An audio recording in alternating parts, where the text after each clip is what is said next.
Oh no. Oh no. Starting off wrong. Good evening. I am Coach with Bones, Peace, and this is peace. Auchtoctones Assembly. And today we present What is Race? We have no Hot topic sellout. for tonight. What you were saying, Bones? Oh, just a hot topic for the night. We have no sellout. Copper Indio. Doodle Fishy.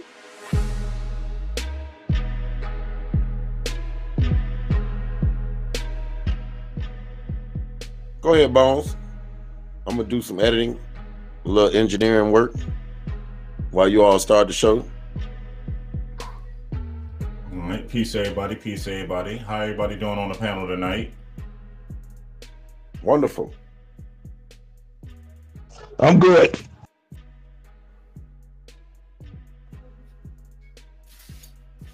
All right.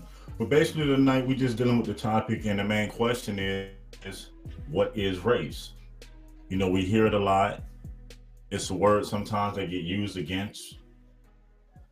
A lot of pain behind in times, a lot of stories and a lot of history.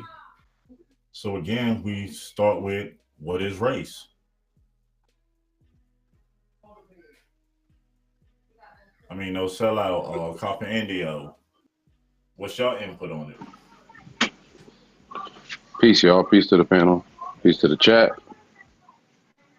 Yeah, what is race? I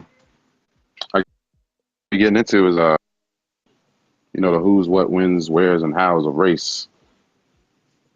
And what it means to everybody, especially what it means to A2 on Auchtoctones Assembly. But yeah, we definitely need to have this discussion.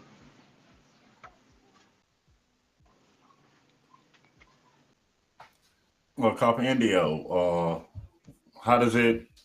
what is race? How does that make you feel, or your input on it so far? Peace, everybody. It's, to me, race is a construct that we all, it's part of a larger thing that we all, kind of euphemistically, excuse me, if that's even a word, refer to as the matrix. It's a construct. It's a space that our minds are occupied in, that we call our bodies. Okay, that's the residual self-image. That is, our bodies are real things, but race is a construct. A race is a thing that governs our culture. It governs, what we name our children, how we act, how we interact with each other, how we split ourselves from other people. Okay, so race is part of the things that separate us and bring us together as different groups, and it's been used to a large degree to marginalize us, to put us in a box, to make us accept certain things. There are not a whole lot of positive things that we have because of race. Now, that's part of our identity, like I said, a residual self-image. So there are valuable things in it, but part of that identity, more often than not, gets exploited. And I think part of what we want to look at tonight is this all came from how we got here and where we go from here. Because, as you know, with assembly, We lost you. all of us, our identity, our real. Mic check. Can you hear me? You back? You got it. Yeah, we hear you. Okay, sorry. But for A2, we're all in search of our real identity. We're all into tying ourselves to the land. And part of how we begin to tie ourselves to the land and Boy. Coming to get you, Copper. They're coming to get you. For you. Can you guys hear me? Okay. Um, as we pursue our tie to the land, we have to understand race. We have to understand what it is. We have to understand why we are designated and branded as the race that we are, and we have to understand how that mixes in with who we really are and how we ended up where we are right now. You're the mic.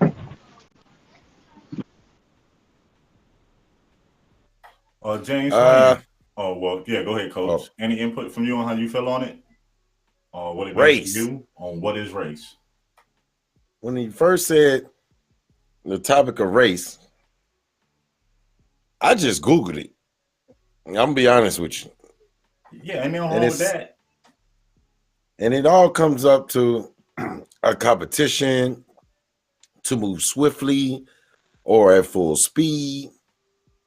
So I'm thinking, if they assimilate the two between a competition and moving swiftly and at full speed, it means you had to hurry, dash, run, rush, sprint. I mean, whoever's our competitors, they're making sure they move swiftly. Well, we back here crawling, fighting over unnecessary stuff. So race is very important. Very important. And I yield the mic. James, Like aka Doodle, you there? Yes, sir. I'm here. I hope y'all can hear me loud and clear.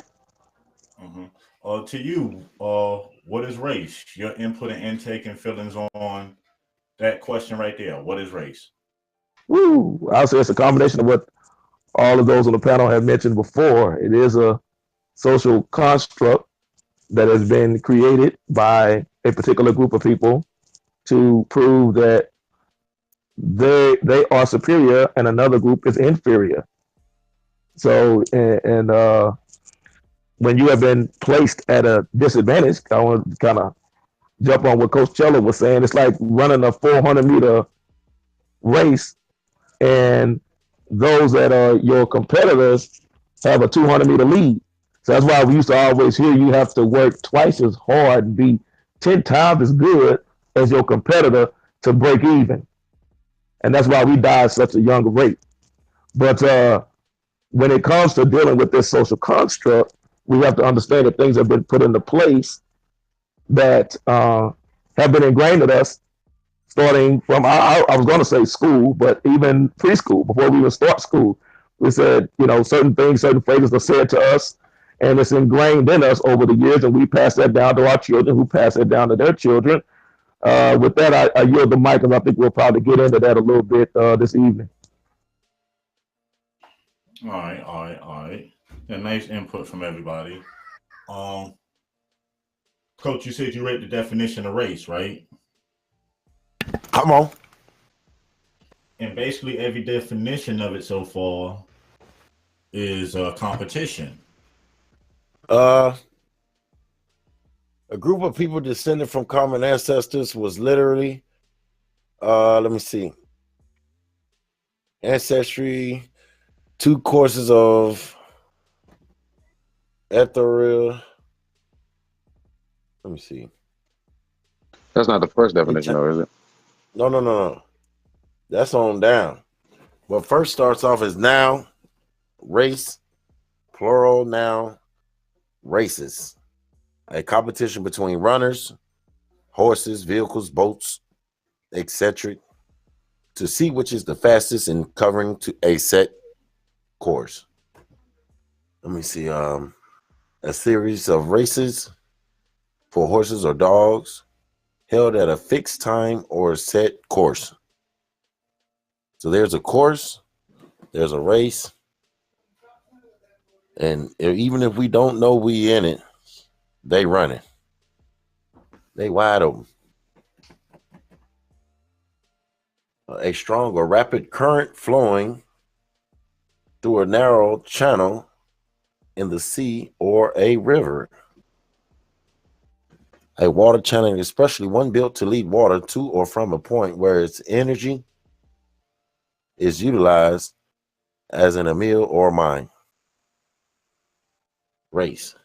A smooth, ring-shaped groove or guide in which a ball bearing or roller bearing runs.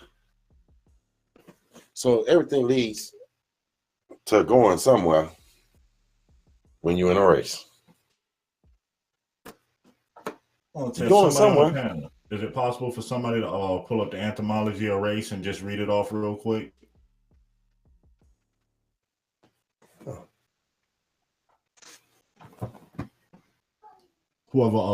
Basically whoever can get it pulled up first. Let's see. Old Latin, early 16th century, denoted a group of common features. Let me see.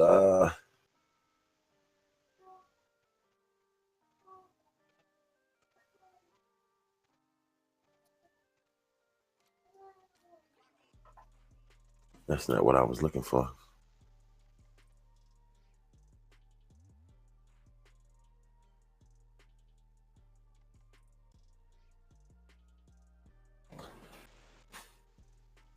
Here we go. All right. Late Old English from old. Let me get over here.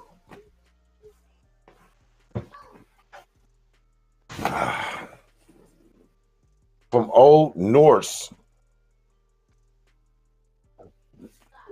Raz, Ross, correct, current. It was originally a Northern English word with the sense rapid forward movement, which gave rise to the sense contest of speed, early 16th century, and channel path, the space traversed. The verb dates back from late 15th century. Hold on, let me get some more. Okay.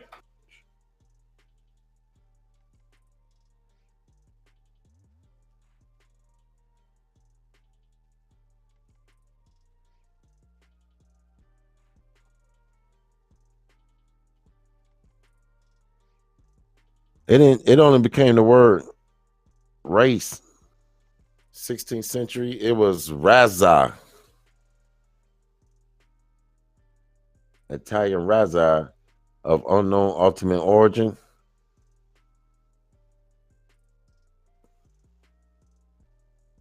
Latin radix, a radic root.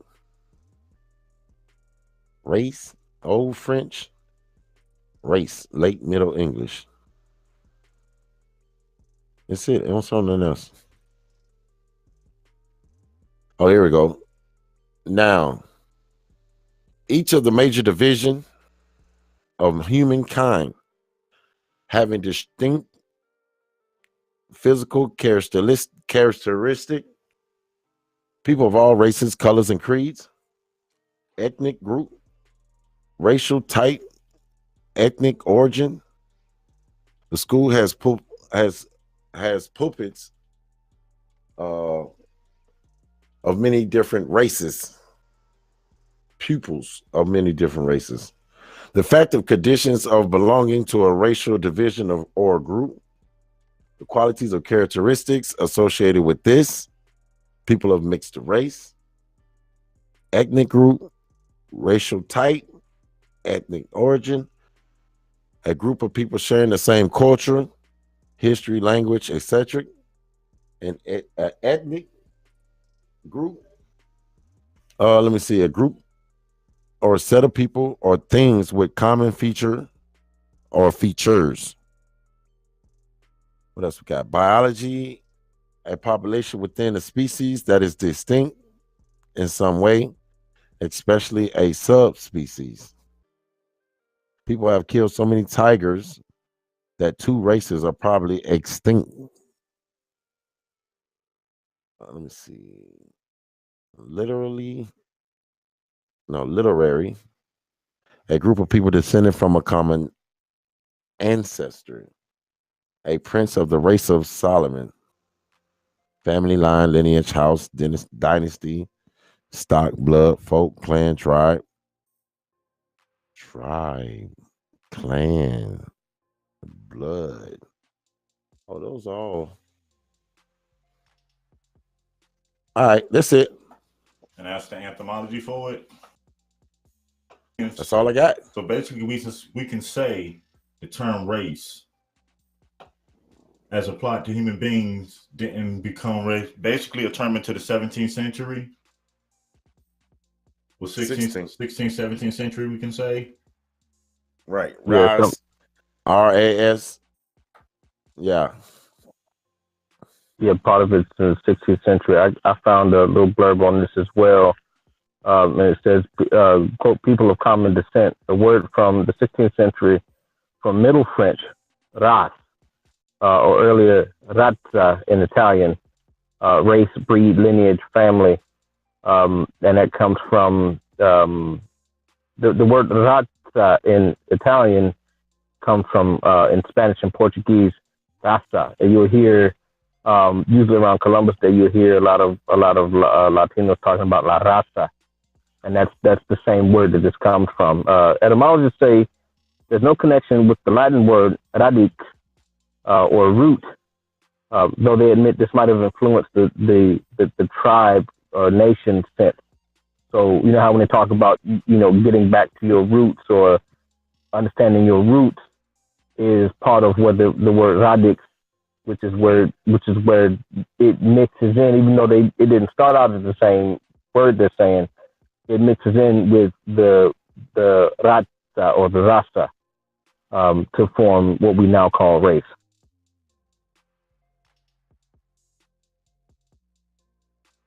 Okay. Anybody else got any more input on entomology they want to put in on it?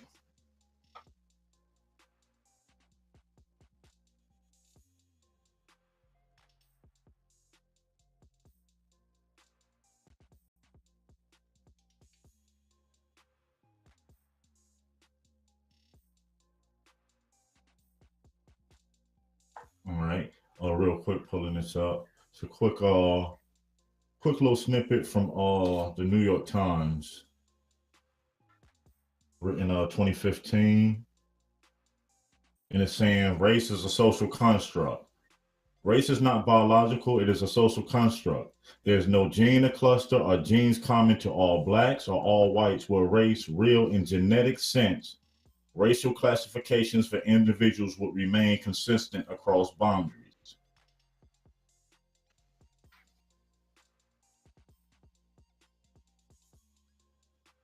Then they have race as a category.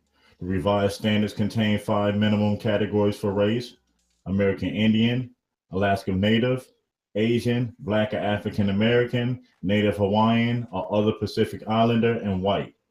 There are two categories for ethnicity: Hispanic or Latino, or non-Hispanic or Latino. Then they have part on race as a myth. The Myth of Race, The Troubling and Persistence of the Unscientific Idea, is a book by anthropologist Robert Wald Sussman, arguing that race is not and has been a valid biological category in humans. And this was published in 2014 at the Harvard University Press.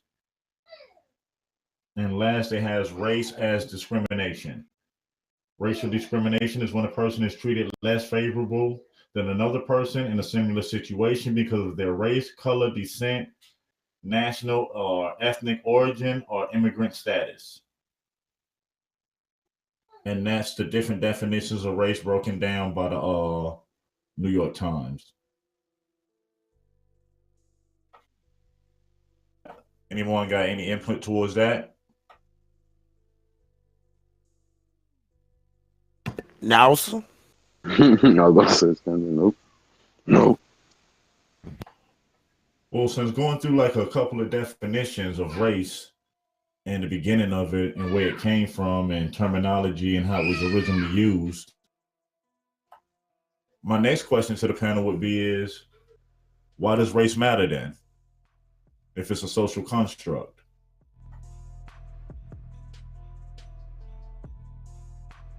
Well, anybody can take the first dab at it.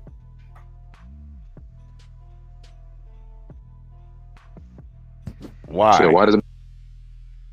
Yeah. Go ahead, no sell out. Well, my question would be, I mean, because I don't have an answer for why. Who made it matter? I don't have an answer for why it matters. It doesn't matter to me. That's what I know. Well, should it matter to you? Self-preservation. Well, self-preservation, that means, you know, the way people are looking as a social construct or whatever you call it. What do you preserve? Is that your perception when you self-preserve? Do you need to be self-preserving? I Good think so. question. You better. What's your take on it, Coach? That's it. Self-preservation. That's what Walter Placker, Walter Plecker Flame. That's what. Plecker Flame. But he's seen the disadvantage, and he also seen the advantage in what we call paper genocide.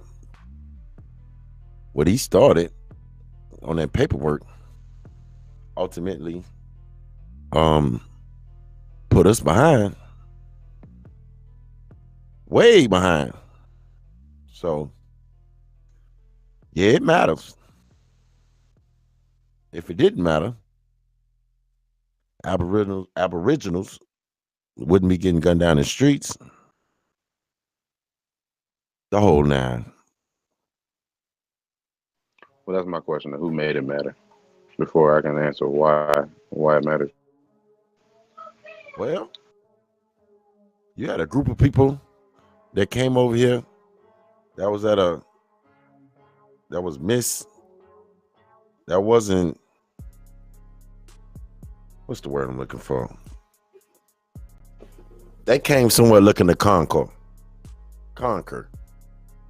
So they had to come somewhere where it was twice as many people, twice as many as them, and to conquer them. So if they all would have just came in and had sex with everybody, they wouldn't be here no more. So they had to make a law and say, hey, it's against the law to have relations with them people. Then a couple of years later, they said it's against the law to do business with them people. That was all about race. They was playing catch up. They caught up and left us. So, India. It's a hell of a race. Go ahead, Bones. What's your take on it, Copper Indio? Why does it matter, or should it matter? If I could venture to build on top of what yeah, go ahead. Coach and No Sellout have said. Race matters to the people who came here in search for conquest. The people that came here for gold and slaves, they needed there to be a separation of race. So when they saw these people who looked nothing like them, who acted nothing like them, everything about them had to be separate. Now, they knew that they needed the land. They knew that they needed to be able to survive on the land long enough to take its resources. And so with that, commerce, and by commerce, I mean the etymological and esoteric form of that word as well. Commerce being copulation, not only in commerce in terms of trading things or goods or money, but also in trading genetics. Okay, was necessary to allow the people a foothold on this land who didn't have a foothold. That was necessary. It had utility to a point. And once it got to that point where the people felt like the people coming in that were invading felt they had enough foothold on the land to begin taking it, that's when they began to use the construct of race to separate themselves from the indigenous people. That way it could allow them, like Coach said, to cut them off from reproducing with them. Unless it was legally and financially expedient, i.e. taking the land through marriage. It prevented them from doing business with the indigenous people, knowing that the indigenous people were the industry. They were the manufacturers of this land. It allowed them to put them in a state of subservience while they capitalized on the labor of those people. This is why race is important. Race is important to these people in order to enact their will to power. You'll hear this in the philosophies of some German and some French existentialists and nihilist thinkers. This is the mentality. This is the way these people think. And as long as they can separate people into ethnic groups or into subcategories of race,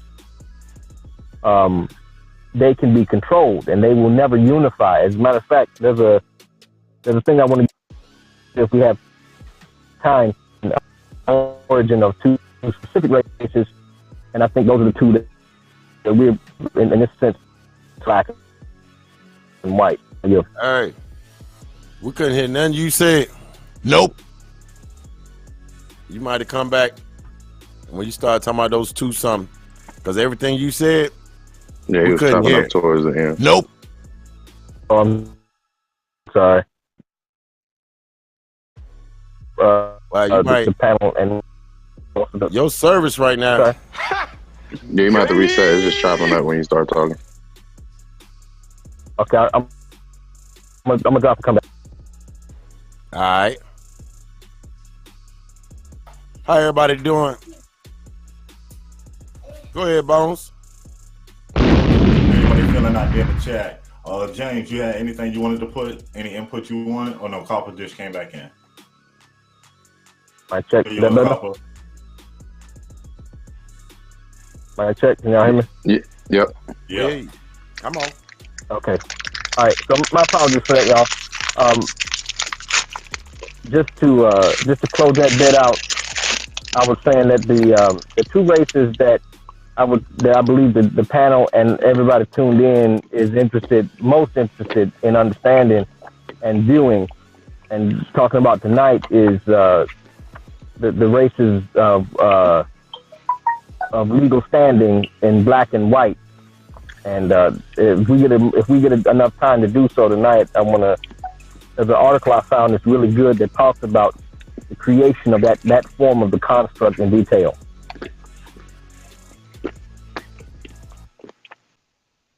I'm ready for that. Come on. We got some James or Bones before he gets into that.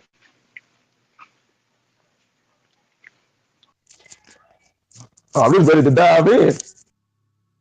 Dive in.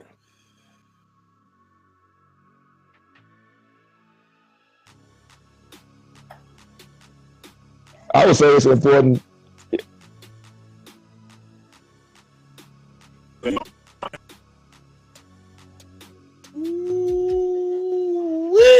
Who was that breaking up? That's Bones. That was Bones. Someone does not want this message to get out tonight. Nope. Seriously.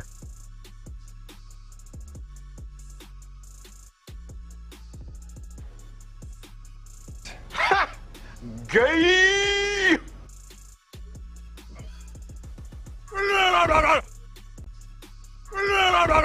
While he's waiting to come back, it's one of those things. I guess it's very, very tricky. And the reason why I give an example of giving accurate descriptors and why it is important. Let's just say Coachella, if you are coming to Texas and I need to pick you up from the airport, but I've never seen what you look like, then I have to have something to describe you. You have to give me something to be able to single you out of the airport, because anybody can hold up a sign and say, I'm Coachella, and then you hop in the car and find out, there could be a mass murder or something, serial killer. So I can see the describing, and we've had descriptions of the various people on the planet. Most of us, they know us as the copper colored people. So you've had things to describe us, but as far as race, see, that can be very, very tricky. And as we were kind of talking earlier in the back chat, if we're going just by what we see, it's times our eyes can deceive us, because we're looking at some people and it's like, oh, well, I think they're, Caucasian. And you come to find out they aren't. So, and it's kind of like, and I know this is going to make some people upset, but we have people on the other side of the pond that look like us as far as various shades of copper, but they aren't us, and we are not them, and they know that we are not them.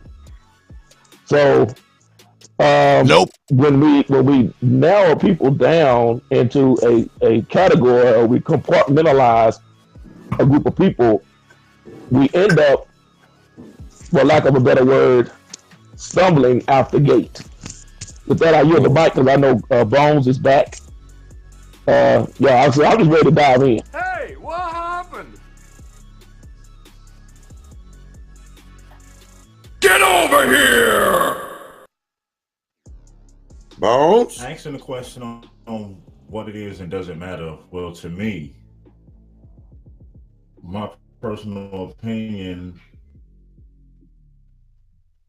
it doesn't matter to me personally, because it's a construct that was created. Less value yourself. You were saying it was something that was placed on you to make you feel lesser. Because I say this all the time, in order to have a winner, what's the most important thing you need? A loser. So they created this construct of race to make people who don't know each other, who don't really live around each other, be at each other's throats for crumbs, or they sit back and, you get what I'm saying, and laugh at everybody. I'm not saying everybody need to be kumbaya and get along. I'm just saying, to me, it's just designed to keep everybody distracted. That's my personal intake on it. It doesn't matter as much as people put weight into it like that. I feel you. Everybody, you can see him in the street. Hey, how you doing, Bob? And go on about your business. And he can be like, hey, how you doing, coach? And go about his business. But it's called passive racism. When they get home, and it's fuck that nigger, and the crowd could be like, fuck this. The nigga be like, fuck this cracker. But they only do it at home. But who they doing? I don't know. That's passive. They're not in your face. You're not in their face. When you're in public, hey, how you doing, Bob? Or, welcome to Quick Trip. How's your day? And you look up and you say, I'm doing all right. How you doing? It has nothing to do with race. Someone just spoke to you and you spoke back. You was finna say something? So, race is talk. Yeah. At the end of the day. No, I wasn't. I'm good. I hear you, Coach. I see what you're saying. But go ahead. So we can agree basically a lot of it is taught. Everything talk, Bones. Mm-hmm. I mean, to anybody on the panel, what would you think would be the reason why this whole racial thing is pushed and forced to be taught to people? To catch up. They had to catch up. Here we are on hundreds of millions of acres of land. And here they are. They coming over here as criminals. They ain't got nothing. They had to catch up. And also make it seem like they was important. So when they cut themselves off from us and make it seem like they was living a good life and the propaganda they was pushing made us want to go live, made us want to work to live like them. It was all a propaganda. If it would have been a propaganda showing how we've been running shit, oh, excuse my language, been running stuff forever in a day, it wouldn't even be a problem because everybody would know who they are.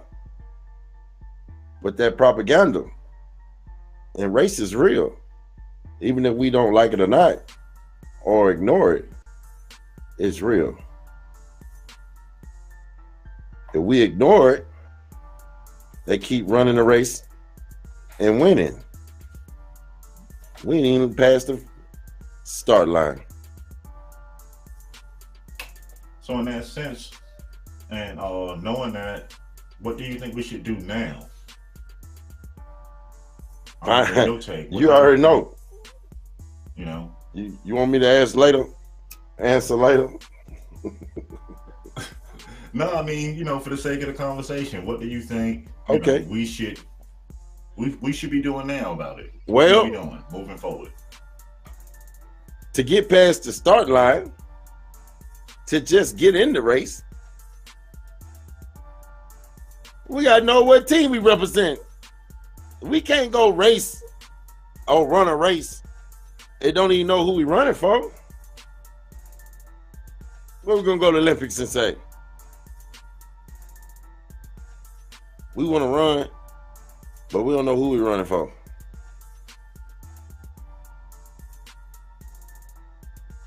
That what we want to do? I feel you on that. No. So first step. Oh, hold on. Genealogy. Go ahead, Bones. I'm sorry. So no sellout. I asked the same thing to you. At this point right now, what do you think? Your opinion, what do you think should be done moving forward? To infinity. What should be? I mean, I know we're doing something right now. We're having a discussion, and that's right up my alley. A discussion.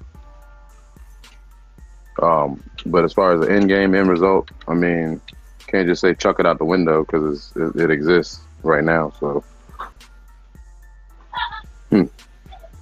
what do we do about race? That's a tough question to somebody who don't. I mean, I look at race, but I don't look at it like that. But man, can we solve the race issue?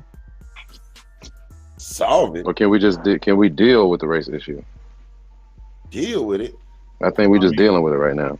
To you, which one? Perfect scenario. You know what I'm saying? We know it's not a perfect world, but perfect scenario. How would you, if you could have it go, how would you have it go?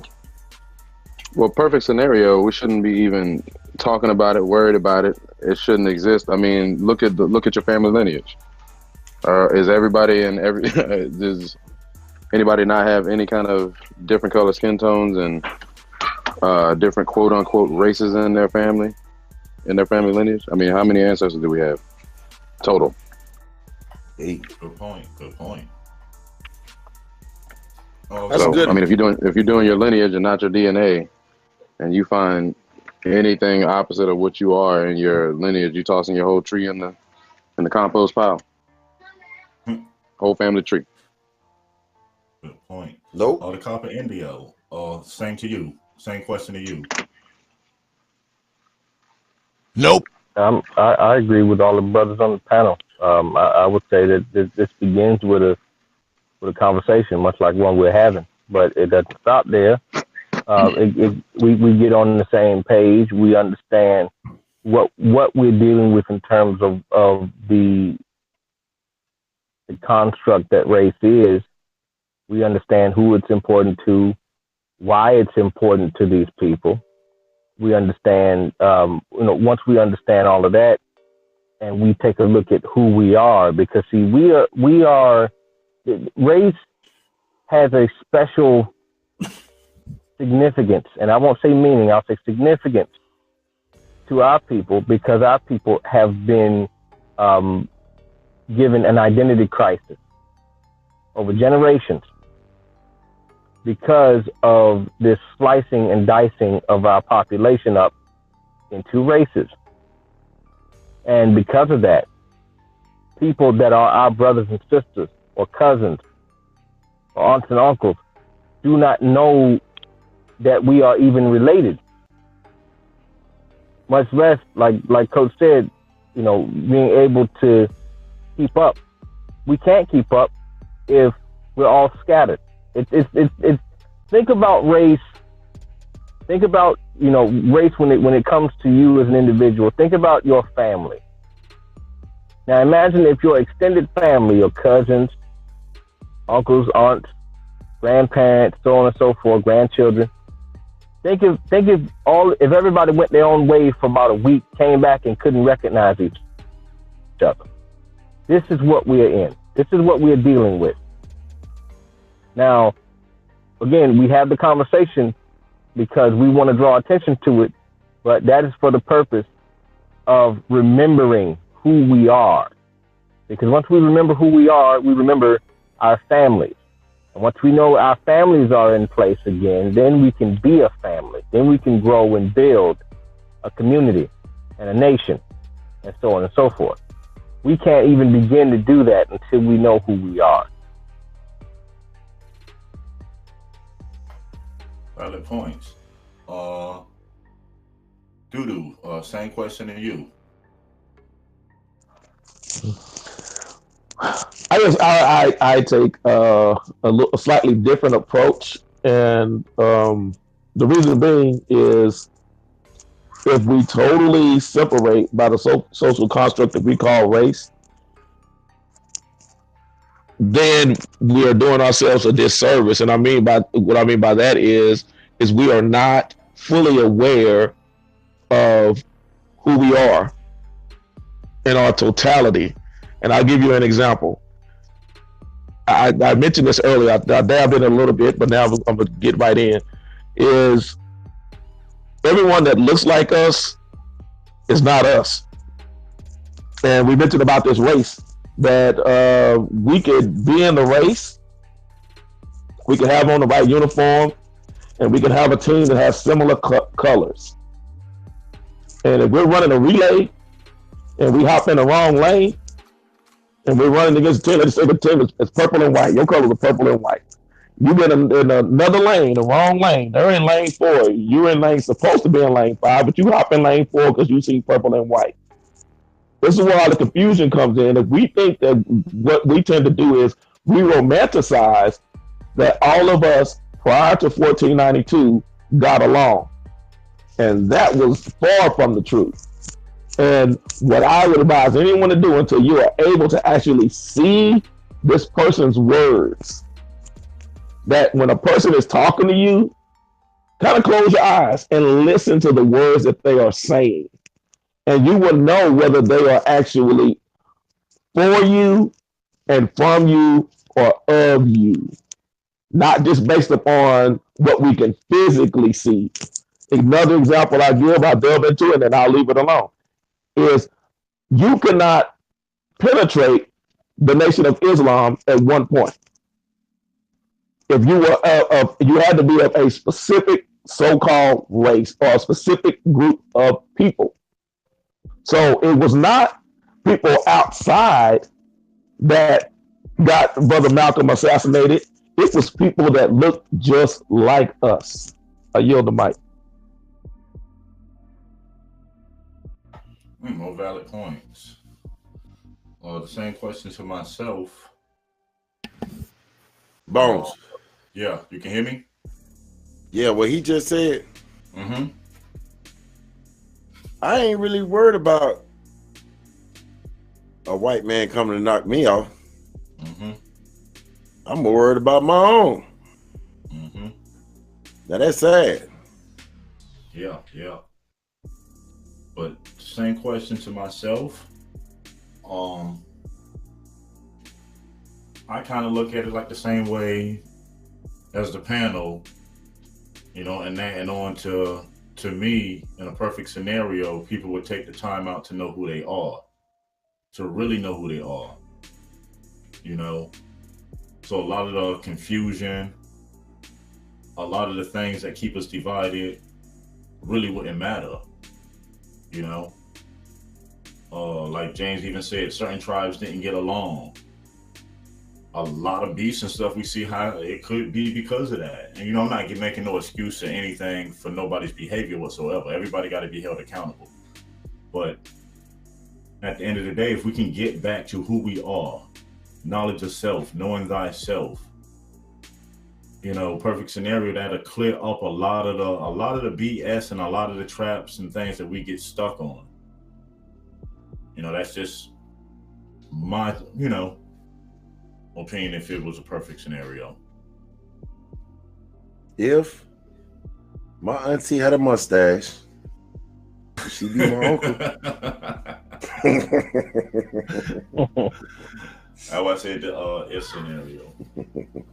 But another question then, dealing with the racial issue and how the social construct created like certain feelings and hatred towards people who don't look like you. What would you do if you did your family line and you found somebody that didn't look like you? Like a pair? I mean, I'm sorry. Hold on. So you saying that you mean European or Spanish, Irish, Scottish. But I mean to the point to where that didn't look like you. That was outside of the melanated family.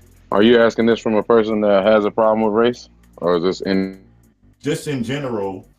And this is also to the audience and stuff that they can also answer in the chat or think amongst themselves. Peace to the chat. How would you perceive that situation? How would you go about that situation?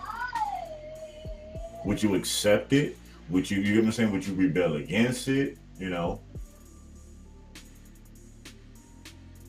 That's how whoever want to dive in on the panel into that question first. Well, me personally, obviously, I'm not throwing my whole family tree in the compost heap at all. I mean, it'd be interesting, obviously, mainly because that social, political list already.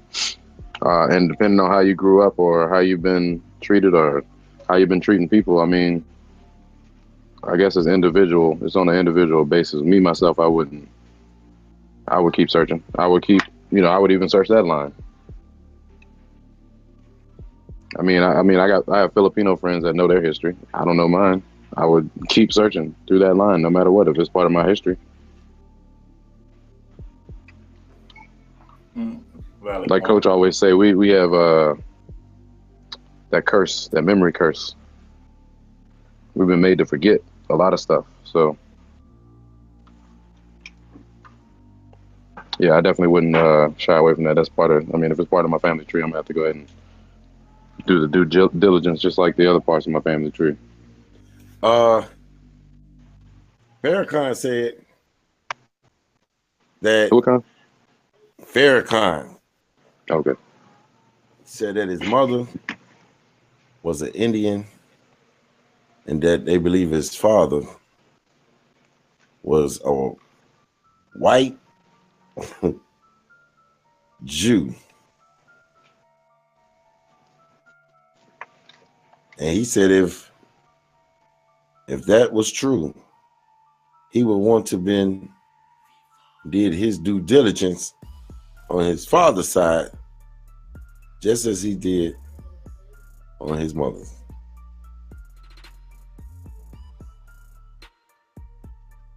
I'll show you the video. So you saying to you personally, it wouldn't matter? You would still treat it the same? Who, me? Yeah. Oh, you talking no Sadat? No, you. Yeah, Well, here's the thing. Your take on it. Yeah, your take on it. If you about 5 generations back, you talking about one parent out of 128? Not 127 of them? Not just asking how would you go about, would you accept it? Would you? Oh, yeah, it is what it is. That's my Uncle Bob. Yeah. What else is there to say? I'm an Aboriginal with a strangler on the line. It is what it is. A strangler or a strangler? You call him a strangler. That's messed up. You're gonna stereotype him like that. Point well. My bad. But I'm saying, you stereotype your Uncle Bob. He gonna come to the family reunion. Everybody gonna holler at him. He related. It is what it is. Nothing you can do about it. Bet that. True that. Copper Indio. Same question to you. I wanna make this real for expand the viewing audience. Yeah. I will tell y'all a brief story, and this is gonna kind of sum up where I am on this. I found in a lot of the books that I've collected over the years that the people that came here did what their forefathers and their forefathers and their forefathers all the way back to the Roman Empire have done, and even further back still, in using misogyny as a tool in warfare. I have a book on the founder of Richmond, Virginia, and how his taste for Aboriginal women, and he describes them as what many of the Aboriginal women look like today, and he was obsessed with them. But they also talk about how they used it in warfare. Now, with that said, so we got two sides to this now. Just a brief story. I went to the home of my grandmother, great grandmother, and their mother, all the way back to the beginning. And when I was on that land, what's now a courthouse in the capital of that county, the large city in that county, I went to find records on my people and do my genealogy work. And I saw a 12-foot tall Confederate statue across the street from the courthouse. I looked at it and I felt some kind of way about it. You know how a lot of our people feel some kind of way when they see stuff like that. Why was this Confederate statue right across from the courthouse? And so I went in and went through the archives and looked and saw how my fourth great grandmother bought for $25, bought some land, acres and acres of land from a man that she had 9 children with. That man's last name is the last name that I have today. He was a man from Ireland. Actually, I want to say Ireland and Wales, his people descend from. I can trace their lineage all the way back from Captain John Jenkins made his way to Nansemond, which is now Suffolk, Virginia. Okay, their people settled there and moved into Berkeley County. He's my fourth great grandfather, Tater Jenkins. This woman had 9 children with him. The only reason they weren't married is because you couldn't get married in Berkeley County back then if you had that kind of relationship. He is much an ancestor of mine as my fourth great grandmother is. When I walked out of the courthouse, I saw that Confederate statue in a very different light. That man was in the 54th Cavalry from Berkeley County in the Civil War. That man fought in the Battle of Gettysburg and lived to tell about it. Came home, had all them children with that woman, and she was an Aborigine woman. She showed up as colored and mulatto in the census. So this means a great deal to me. Not only in how misogyny was used in warfare, but also in how trivial the classification and separation by race really is. Because these people were family. They worked together, they ate together, they lived together, they prayed together. Okay, these people are just as much in my family as anybody else. With that, I yield the mic. Brother, Whoa. Same question to you. That was deep, Copper. Deep.